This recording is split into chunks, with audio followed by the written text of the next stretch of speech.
Siapa yang gak suka makanan bergula? Rasanya manis bikin hati gembira. Mungkin kita udah sering dengar soal penyakit yang mengintai, mulai dari tubuh yang makin melar sampai diabetes. Tapi emang seberapa bahaya gula sebenarnya?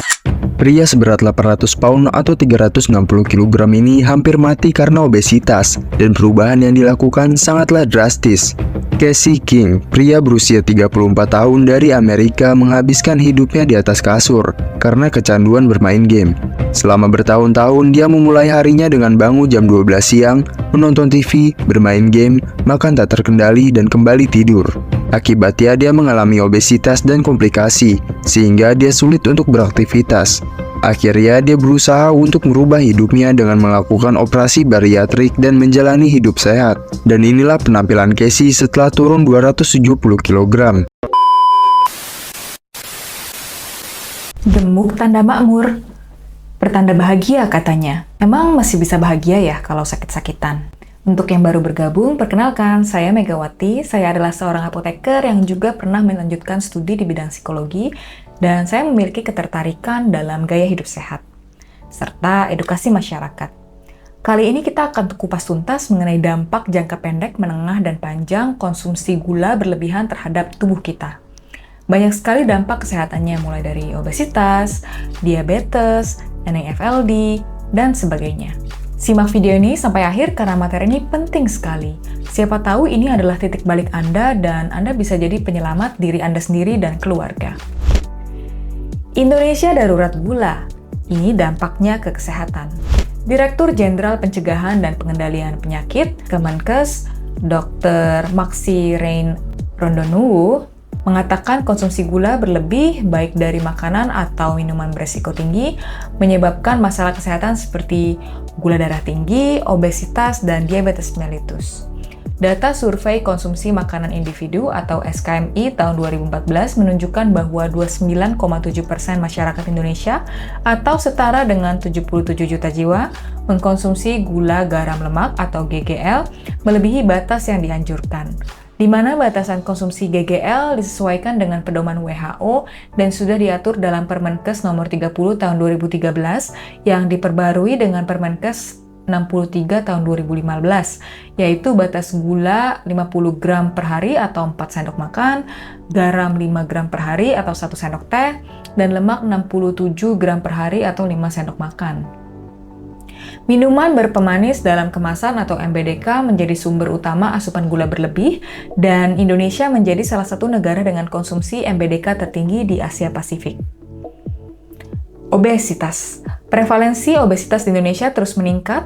Data Riskesdas menunjukkan prevalensi kegemukan naik dari 14,8% di tahun 2013 menjadi 21,8% di tahun 2018, dan menurut SKI atau Survei Kesehatan Indonesia tahun 2023, angka obesitas itu naik lagi menjadi 23,4%. Berdasarkan peta sebaran jumlah provinsi dengan prevalensi obesitas lebih dari sama dengan 5% yang warna merah, itu meningkat, terutama pada kelompok usia 5-12 tahun, menunjukkan tren obesitas makin meluas ke berbagai wilayah dan usia muda. Yang kedua, diabetes mellitus. Berdasarkan data tahun 2013 menunjukkan prevalensi diabetes sebesar 1,5 per mil per 1.000 orang, meningkat pada tahun 2018 menjadi 2 per mil.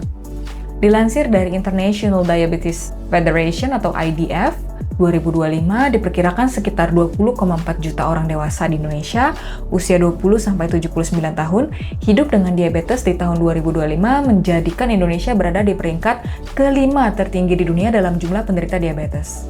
Angka ini diproyeksikan terus meningkat, dan pada tahun 2050 jumlah penderita diabetes di Indonesia diperkirakan akan mencapai 28,6 juta orang, tetap berada di posisi kelima secara global.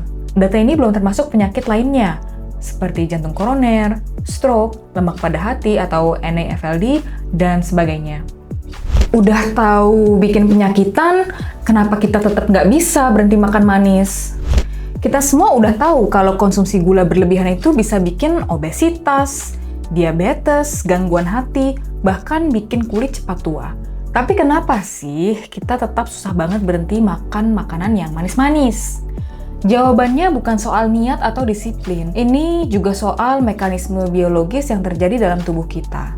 Jadi saat kamu makan makanan manis, otak itu langsung ngeluarin dopamin atau hormon senang yang juga dilepas saat kita jatuh cinta atau main media sosial.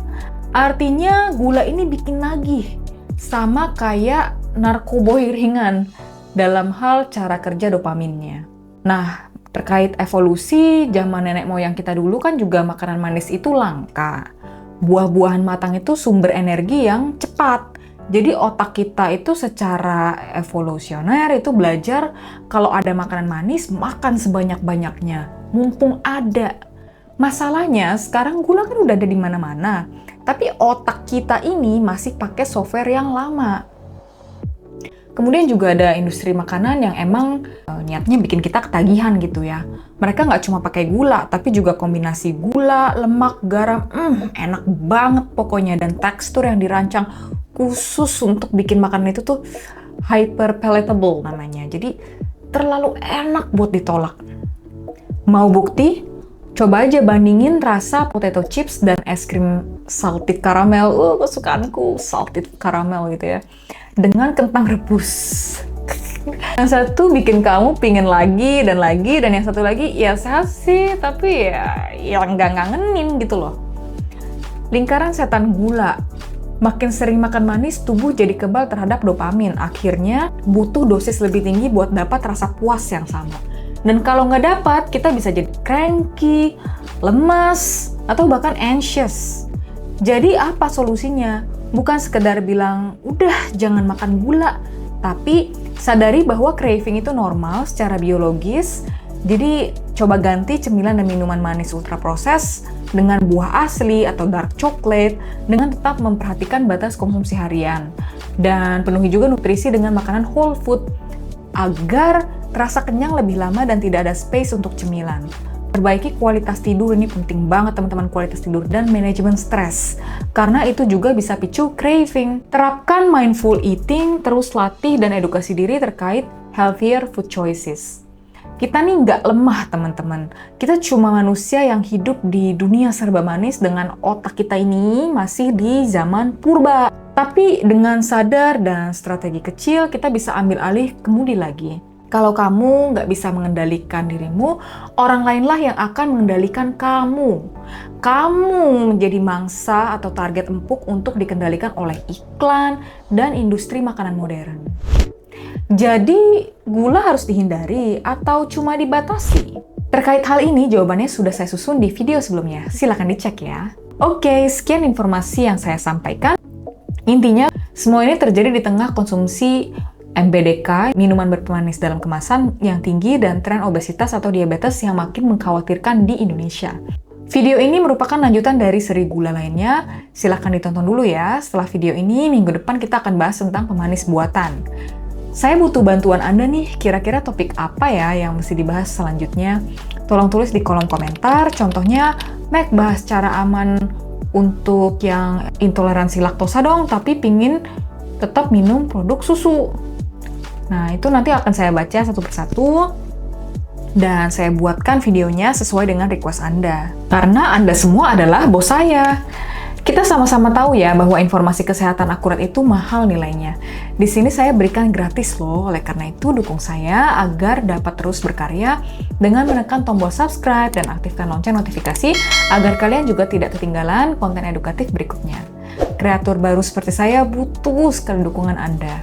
Tunjukkan juga rasa sayang dan kepedulian Anda ke orang tua, tante, om yang sedang berproses untuk hidup lebih sehat, terutama yang sering minum minuman kaleng, minum MBDK, atau punya resiko diabetes, dengan cara mengirimkan video ini ke mereka.